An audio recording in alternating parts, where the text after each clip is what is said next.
যারা বেশি নামাজ পড়বে তারা বেশি জান্নাতে ঢুকবে নাকি? নামাজ পড়তে পড়তে যারা কপাল কালো করে ফেলছে এরা ঢুকবে না?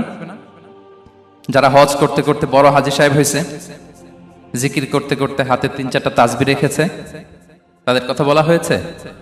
এগুলো নিঃসন্দেহে অনেক বড় আমল, কিন্তু সবচাইতে বেশি জান্নাতে প্রবেশ করাবে যে আমল, বিষ্ণু বললেন, এক হচ্ছে আল্লাহর ভয়, আরেক হচ্ছে সর্বোত্তম আচরণ। প্রিয় ভাইরা, ইসলামের মেজাজটাকে চিনে নেন, ইসলামের এসেন্সটাকে বুঝে নেন। আমরা ভালো আচরণকে গুরুত্ব দিতে চাই না। অনেক নামাজি লোক দেখবেন নামাজ পড়তে পড়তে কপালে কালো দাগ ফেলে দিছে, বাসায় বউয়ের সাথে খারাপ আচরণ করে, খিটখিটে মেজাজের, প্রতিবেশীর সাথে শুধু ঝগড়া, কলিগদের সাথে ঝগড়া, মারামারি, দুঃসম্পর্ক, এরকম আছে না নাই বলেন? আছে না? কিন্তু নামাজি, অনেক বড় হাজি, একদিনও কোরআন তেলাওয়াত মিস হয় না।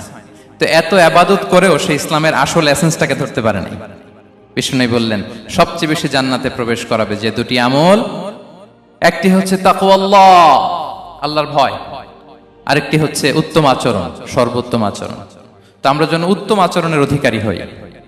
আমার স্ত্রীর সাথে যেন ভালো আচরণ করি, প্রতিবেশীর সাথে যেন ভালো আচরণ করি, ছেলে মেয়েদের সাথে যেন আমাদের অ্যাটিটিউডটা ভালো থাকে, আচরণটা ভালো থাকে, কলিগের সাথে যেন ভালো থাকে। বিশ্বনবীর আচরণ যেমন ছিল তেমন আচরণ যেন আমরা গড়ে তুলতে পারি।